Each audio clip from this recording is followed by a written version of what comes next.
શ્રી ગણેશાય નમઃ. જય શ્રી કૃષ્ણ મિત્રો. આજે આપણે ભોજન વિશે સરસ મજાની માહિતી સાંભળીશું. ભોજન તો બધા જ કરીએ છીએ, પણ સર્વશ્રેષ્ઠ ભોજન કોને કહેવાય, કેવી રીતે કરવું જોઈએ, એ બધી જ માહિતી આપણે આ વિડીયોમાં સાંભળીશું. આ વાત ભગવાન શ્રી કૃષ્ણ એમના મુખેથી કહે છે નારદજીને. ખૂબ મહત્વપૂર્ણ વિડીયો છે. તો મિત્રો, શાસ્ત્રમાં વર્ણિત થયેલું આ કથન છે, તો તમે ધ્યાનથી સાંભળજો. ભગવાન શ્રી કૃષ્ણ કહે છે કે આ 3 પ્રકારનું ભોજન ખાવાથી મનુષ્યની આયુ ઓછી થાય છે, ઓછી ઉંમરમાં વ્યક્તિ મૃત્યુ પામે છે. આ પ્રસંગની એક પ્રાચીન કથા છે જે ભગવાન કૃષ્ણએ કહી છે. આ કથાના માધ્યમથી આપણે જાણીશું કે આપણે કયા પ્રકારનું ભોજન કરવું જોઈએ, ભોજન કરવાની સાચી રીત અને સાચી દિશા કઈ હોય છે, ભોજન ક્યારે કરવું જોઈએ તથા ભોજન શરૂ કરતા પહેલા શું બોલવું જોઈએ. મિત્રો, એકવાર દેવર્ષિ નારદ ભગવાન શ્રી કૃષ્ણને મળવા માટે દ્વારિકા નગરીમાં પધાર્યા. ત્યારે ભગવાન શ્રી કૃષ્ણ દેવર્ષિ નારદને આવકાર આપીને સ્વાગત કરીને કહે છે કે આવો દેવર્ષિ નારદ, દ્વારિકામાં તમારું સ્વાગત છે.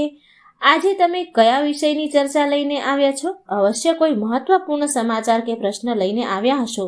જ્યારે દેવર્ષિ બોલ્યા કે પ્રભુ, તમે બધું જ જાણો છો, તમે તો અંતર્યામી છો, છતાં પણ મને પૂછી રહ્યા છો. હું તમારી પાસે એક શંકાનું નિવારણ કરવા માટે આવ્યો છું. કૃપા કરી તમે આ ભક્તની દુવિધા દૂર કરો. ત્યારે ભગવાન શ્રી કૃષ્ણ બોલ્યા, હસીને કહે છે કે દેવર્ષિ, હું જાણું છું તમે કયા કારણથી દુઃખી છો અને તમારા મનની દુવિધા શું છે. માટે તમારા મનમાં જે પણ શંકા છે, તમારા પ્રશ્ન છે, તે તમે નિસંકોચ થઈને પૂછો. હું તમારી શંકાનું નિવારણ જરૂર કરીશ.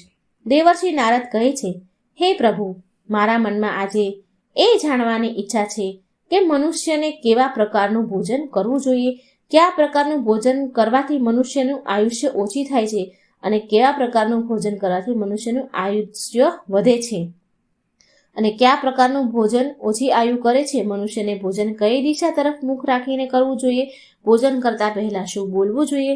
કૃપા કરી તમે મને આ પ્રશ્નના ઉત્તર જણાવો.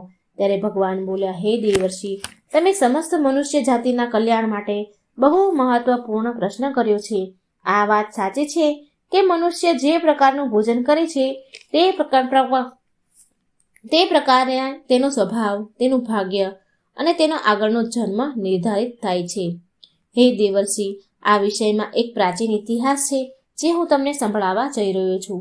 ત્રેતાયુગમાં આ કથા મહર્ષિ અગસ્ત્યએ ભગવાન શ્રી રામને સંભળાવી હતી. માટે આ કથાનું મહત્વ બહુ વધારે છે.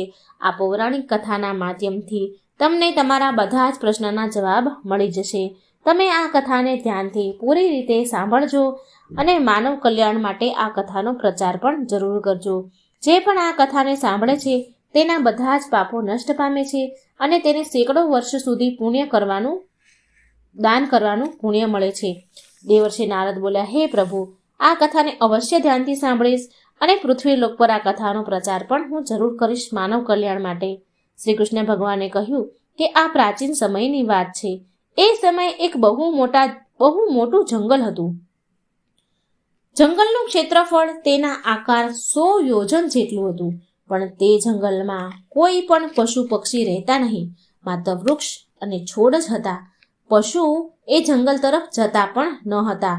પણ તે જંગલના મધ્ય ભાગમાં 4 કોષ લાંબી એક ઝીલ હતી અને માત્ર એ ઝીલની અંદર હંસ અને અન્ય પશુ રહેતા. એકવાર અગસ્ત્ય મુનિ એ ઝીલ પાસેથી નીકળી રહ્યા હતા તો તેની એક બહુ વિચિત્ર અદ્ભુત ઘટના બની. એક વિચિત્ર અદ્ભુત વસ્તુ દેખાઈ. એ ઝીલ પાસે બહુ મોટું આશ્રમ હતું જે બહુ જ જૂનું થઈ ગયું હતું, પણ છતાંય બહુ સુંદર અને પવિત્ર દેખાઈ રહ્યું હતું. એ આશ્રમમાં કોઈ પણ સાધુ કે તપસ્વી રહેતા નહીં. તે આશ્રમ પૂરી રીતે ખાલી. અગસ્ત્ય મુનિએ એક રાત માટે ત્યાં આશ્રમમાં રોકાવાનો વિચાર કર્યો અને એક રાત આશ્રમમાં રોકાઈ ગયા. અને સવાર પડી તો ઉઠીને એ ઝીલ પાસે ગયા તો તેને રસ્તામાં એક લાશ દેખાઈ. એક વ્યક્તિનું મળદું હતું જે શરીરથી અત્યંત બળવાન અને હૃષ્ટપુષ્ટ હતું, જેને જોઈને એવું લાગતું હતું કે તે કોઈ તરુણ પુરુષની લાશ છે. એ લાશને જોઈને અગસ્ત્ય મુનિ વિચાર કરે છે કે આ કોણ હશે, આનું મૃત્યુ કેવી રીતે થયું અને આ જંગલમાં અહીં આ કેવી રીતે આવ્યો છે. તે મૃત વ્યક્તિને જોઈને અગસ્ત્ય મુનિ જાણવાની એમને જિજ્ઞાસા થઈ. ત્યારે અચાનક તેમને આકાશમાંથી એક દિવ્ય વિમાન આવતું દેખાયું અને એ દિવ્ય વિમાન ઝીલ પાસે આવીને ઊભું રહી ગયું અને એ વિમાનમાંથી એક દિવ્ય પુરુષ ઉતર્યો અને એ ઝીલમાં નાહવા માટે ચાલ્યો ગયો. ઝીલમાં નાહીને બહાર આવ્યો અને તે લાશનું માંસ ખાવા લાગ્યો. તેણે પેટ ભરીને તાજી લાશનું માંસ ખાધું અને ફરી વિમાનમાં પાછો બેસીને સ્વર્ગ જવા તરફ નીકળવા જઈ રહ્યો હતો. તો એ સમયે અગસ્ત્ય મુનિએ તે દિવ્ય પુરુષને અવાજ આપ્યો, બૂમ પાડી અને બોલાવ્યો. કહ્યું કે હે દિવ્ય પુરુષ, તું કોણ છે? તું તો દેખાવમાં તો સામાન્ય નથી દેખાતો, દેવતા સમાન દેખાય છે, પણ તારું ભોજન બહુ ઘૃણિત ભોજન છે, નિંદનીય ભોજન છે. તું મુર્દા લાશનું માંસ કેમ ખાય છે? આવું ભોજન ભલા કોઈ દેવતા કેવી રીતે કરી શકે? પછી એ સ્વર્ગવાસી દિવ્ય પુરુષ અગસ્ત્ય મુનિ સામે જોવે છે અને તેને હાથ જોડીને પ્રણામ કરે છે અને કહ્યું કે તમને મારા ઋષિવર પ્રણામ છે. હું તમને મારી કહાની કહું છું. હું પૂર્વકાળની વાત કરું છું.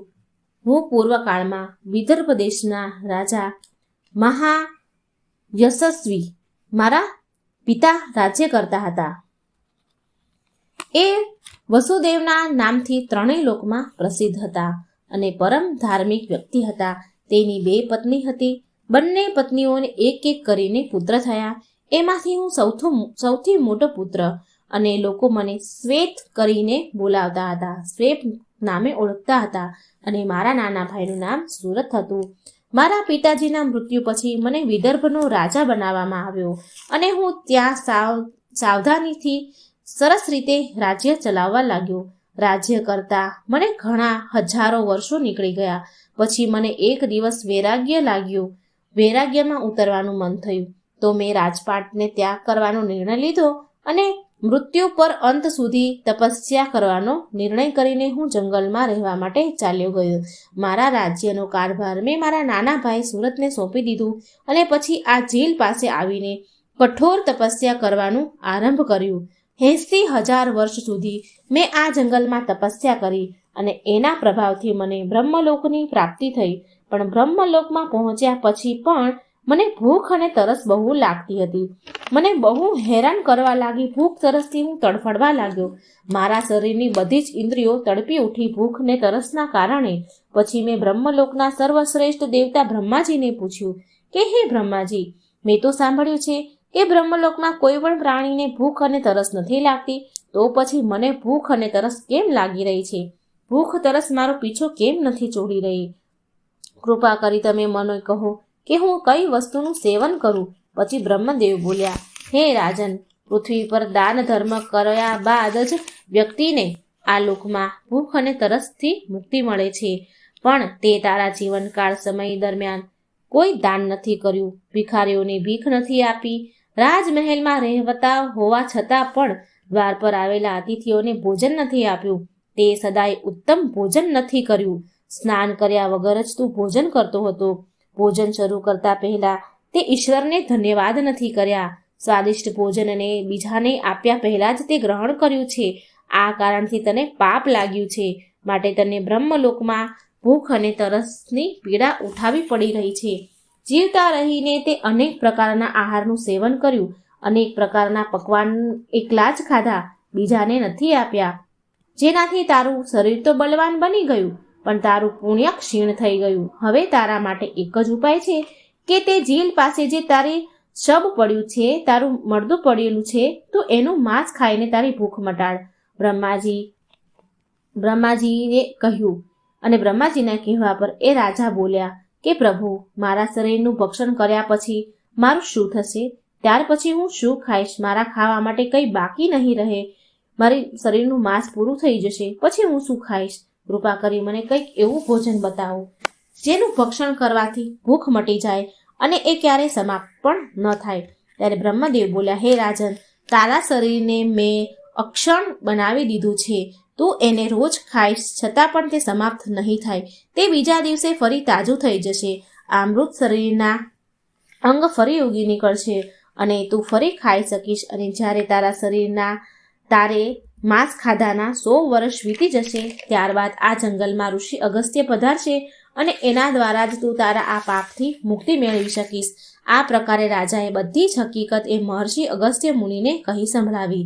હે ઋષિવર કહે છે કે હે ઋષિવર, મારું શરીર ક્યારેય નષ્ટ નથી થતું અને હું રોજ આવીને મારા શરીરનું માંસ ખાઉં છું. ન જાણે ક્યારે ઋષિ મુનિ અગસ્ત્ય અહીં પધારશે અને મને આ કષ્ટથી મુક્તિ અપાવશે.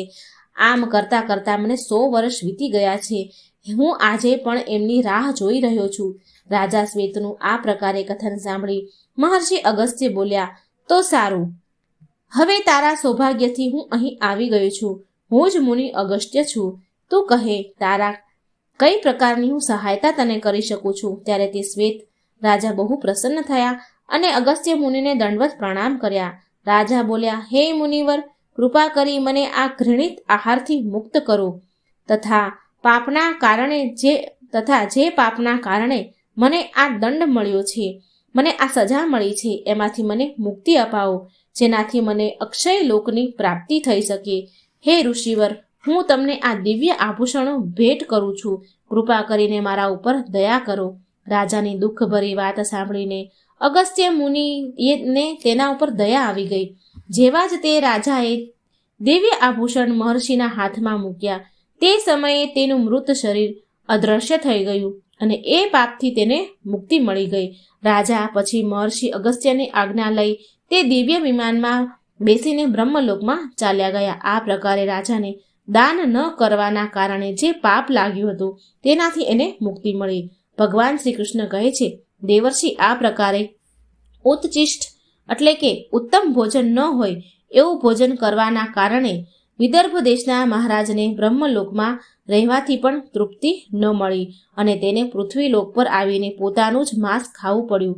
હે દેવર્ષિ, હવે હું તમને ભોજનના નિયમ કહું છું. તમે આને ધ્યાનથી સાંભળજો. ભોજન શરૂ કરતા પહેલા થોડું એવું અન્ન ભૂમિ પર મૂકવું જોઈએ, જેનાથી દેવતા, પશુ, પક્ષી, સાપ, દૈત્ય તથા પ્રેત, પિચાસ જે આપણા કર્મબંધનથી બંધાયેલા છે એ બધાને અન્નની પ્રાપ્તિ થાય. જો ભોજન કરતા સમયે કોઈ અતિથિ આવી જાય તો તેનું સ્વાગત કરો અને તેને આસન આપીને પ્રણામ કરી તેને સત્કાર કરો. પછી તેને શ્રદ્ધાપૂર્વક ભોજન કરાવો અને પછી વિદા કરો. કેમ કે જેના ઘરેથી અતિથિ નિરાશ થઈને પાછો જાય છે તો તેના પાપ આપીને આપણા શુભ કર્મો તે સાથે લઈ જાય છે. શ્રી કૃષ્ણ કહે છે કે મનુષ્યને પિતાના ઘરે રહેનારી વિવાહિત પરણેલી કન્યા, દુખિયારી સ્ત્રી કે ગર્ભ ધારણ કરેલી સ્ત્રી તથા વૃદ્ધને ભોજન કરાવ્યા બાદ જ ભોજન કરવું જોઈએ. આ બધાને ભોજન કરાવ્યા વિના જો સ્વયં ભોજન કરીએ તો તેનું ભોજન પાપમય બની જાય છે. આવું વ્યક્તિ નરકમાં જાય છે. જે સ્નાન કર્યા વિના ભોજન કરે છે તેનું ભોજન મળ જમ્યા બરાબર કહેવાય છે, મળ સમાન થઈ જાય છે. જે બાળક અથવા વૃદ્ધના ભાગનું ભોજન કરી લે છે એનું ભોજન મલિન, મેલું સમાન ગણાય છે અને જે દાન કર્યા વિના ભોજન ગ્રહણ કરે છે તેનું ભોજન વિષ સમાન બની જાય છે. મનુષ્યને ક્યારેય દુરાચારી વ્યક્તિ દ્વારા દેવામાં આવેલું કે બીજા દ્વારા અપમાનિત કરવામાં આવેલું ભોજન ક્યારેય પણ ગ્રહણ ન કરવું જોઈએ. મનુષ્યને પીરસેલા ભોજનમાંથી અમુક ભાગ અગ્નિદેવને અર્પણ કરીને ભોજન કરવું જોઈએ. ભોજનને એકાગ્ર ચિત્તે થઈને ભોજન કરવું જોઈએ. પહેલા મીઠું એટલે કે ગળ્યું, ખારું, પછી ખાટું, અંતમાં કડવું અથવા તીખું ભોજનનું સેવન કરવું. પ્રથમ 3 કોળિયા મૌન થઈને ખાવા જોઈએ. આમ કરવાથી વ્યક્તિના પાપ કર્મ તરત જ નષ્ટ થઈ જાય છે અને ભગવાનની કૃપાથી તેને ક્યારેય જીવનભરમાં અન્નની કમી નથી રહેતી. શ્રી કૃષ્ણ ભગવાન કહે છે કે પૂર્વ દિશામાં બેસીને ભોજન કરવાથી વ્યક્તિ રોગથી અને માનસિક તણાવથી મુક્ત થઈ જાય છે. બીમાર વૃદ્ધ લોકોને પૂર્વ દિશા તરફ મોં રાખીને ભોજન જરૂર કરવું. આનાથી તેના સ્વાસ્થ્યમાં સુધારો થાય છે. કેમ કે પૂર્વ દિશા એ ઉગતા સૂરજની દિશા છે અને સૂર્યદેવ બળ, આરોગ્ય તથા દીર્ઘાયુ પ્રદાન કરનારા છે. વિદ્યાની અભિલાષા રાખનાર લોકોને ઉત્તર દિશા તરફ મુખ રાખીને ભોજન કરવું. કેમ કે આ દિશા દેવી સરસ્વતીની દિશા છે. ધ્યાન રાખવું કે દક્ષિણ દિશા તરફ મુખ રાખીને ભોજન ન કરવું જોઈએ. આ મૃત્યુની દિશા છે. આ દિશામાં મુખ રાખીને ભોજન કરવાથી આયુષ્ય ઓછી થાય છે. તૂટેલા ફૂટેલા વાસણમાં ભોજન ન કરવું જોઈએ. આ દુર્ભાગ્યને નિમંત્રણ આપે છે. ભોજન હંમેશા સ્વચ્છ થાળીમાં જ કરવું જોઈએ. ગંદી થાળીમાં ભોજન કરવાથી જીવનમાં દુર્ભાગ્ય આવે છે. એકાદશીના દિવસે તામસિક ભોજનનું સેવન ન કરવું જોઈએ. જે મનુષ્ય એકાદશીના દિવસે તામસિક અન્ન એટલે કે માંસનું સેવન કરે છે, લક્ષ્મી તેને છોડીને ચાલી જાય છે. ભોજનનો બગાડ કરવો એ અપમાનજનક છે, અન્નનું અપમાન ગણાય છે. થાળીમાં જેટલું જોઈએ તેટલું જ ભોજન લો. જો કોઈ વ્યક્તિ સાથે બેસીને તમે ભોજન કરી રહ્યા છો તો જ્યાં સુધી તે વ્યક્તિનું ભોજન સમાપ્ત ન થાય ત્યાં સુધી તમારે ત્યાંથી ઊભા ન થવું જોઈએ. આનાથી પિતૃદેવ નારાજ થઈ જાય છે. ભોજન કર્યા પછી થાળીમાં હાથ ધોવા અનુચિત માનવામાં આવ્યું છે. થાળીમાં હાથ ધોવાથી અન્નનું અપમાન થાય છે. ભોજન બાદ થાળીમાં હાથ ધોવાવાળી વ્યક્તિ નીચી યોનિમાં જન્મ લે છે. સૌથી મહત્વપૂર્ણ વાત એ છે કે વ્યક્તિને પથારીમાં બેસીને ક્યારેય ભોજન ન કરવું જોઈએ. આમ કરવાથી વ્યક્તિ કેટલાય પ્રકારના રોગોથી ગ્રસિત થઈ શકે છે. ભોજન માત્ર જમીન પર બેસીને આસન પાથરીને એના પર બેસીને જ ભોજન કરવું જોઈએ. ભોજન કરતી સમયે દિશાનું ધ્યાન બહુ જરૂરી છે રાખવું. જો ખોટી દિશામાં બેસીને ખોટી દિશામાં મુખ રાખીને ભોજન કરવાથી વ્યક્તિને તેના ખરાબ પરિણામ મળે છે. ભગવાન શ્રી કૃષ્ણએ કહ્યું છે કે જે ભોજન પર થી કોઈ પગ મૂકીને ગયું હોય અથવા એને ઓળંગીને ગયું હોય તો આવા ભોજનને જમવું ન જોઈએ. આવું ભોજન અશુદ્ધ થઈ જાય છે. આવું ભોજન પશુને ખવડાવી દેવું. બીજાના દ્વારા ઓળંગવામાં આવેલું ભોજન ખાવાથી મનુષ્યના આયુષ્ય ઓછું થાય છે અને તેના શરીરમાં અલગ અલગ પ્રકારના રોગ ઉત્પન્ન થાય છે. જો ભોજનમાં ક્યારેય વાળ નીકળે તો આવું ભોજન ક્યારેય ભગવાનને પ્રસાદના રૂપમાં ન ધરવું અને પોતાને પણ ન ખાવું. આવું ભોજન પ્રેતને પ્રાપ્ત થાય છે. શ્રી કૃષ્ણ કહે છે કે મનુષ્યને બીજાના દ્વારા પીરસવામાં આવેલું ભોજન પણ ન ખાવું જોઈએ. જે મનુષ્ય બીજાનું ભોજન છીનવીને ખાઈ લે છે અથવા બીજા કોઈને આપ્યા વિના સ્વયં એ ગ્રહણ કરે છે, એનો ઉપભોગ કરે છે તો એનાથી દેવી અન્નપૂર્ણા રૂષ્ટ થઈ જાય છે. ભોજન બધાને વેચીને જ ખાવું જોઈએ. બીજાના ભાગનું ભોજન કરવાથી મનુષ્યના પુણ્ય કર્મ નષ્ટ પામે છે. પવિત્ર આસન પર બેસીને પગને ભૂમિ પર રાખીને પૂર્વ દિશા તરફ મુખ રાખીને અન્ન ગ્રહણ કરવું સર્વોત્તમ માનવામાં આવ્યું છે. પૂર્વાભિમુખ ભોજન કરવાથી યશ મળે છે અને ઉત્તર દિશા તરફ મુખ રાખીને જમવાથી શક્તિની પ્રાપ્તિ થાય છે. બંને હાથ, બંને પગ અને મોઢું ધોઈને ભોજન કરવું જોઈએ. ભોજનના પાત્રમાં એટલે કે ભોજનનું વાસણ ભૂમિ પર રાખીને અન્ન ગ્રહણ કરવું એ સર્વશ્રેષ્ઠ માનવામાં આવ્યું છે. શાસ્ત્રમાં આ પ્રકારના ભોજનને ઉપવાસ સમાન માનવામાં આવ્યું છે. મનુષ્યને ક્રોધ કર્યા વિના ભોજન કરવું જોઈએ. ક્રોધ સાથે ભોજન કરવાથી અન્નનું અપમાન થાય છે. જો ચિત્ત ક્યાંય બીજે લાગ્યું હોય તો પણ ભોજન ન કરવું જોઈએ. ગુસ્સા ભર્યા મનથી ભોજન કરવું એ પણ અશુભ મનાય છે. જે જૂતા ચપ્પલ પહેરીને ભોજન કરે છે તો આ પ્રકારના ભોજનને અસુરી ભોજન કહેવાય છે. મધ્યરાત્રિમાં ભોજન કરવું ન જોઈએ. આ અશુભ માનવામાં આવે છે. જો પેટ ખરાબ હોય તો પણ ભોજન ન કરવું જોઈએ.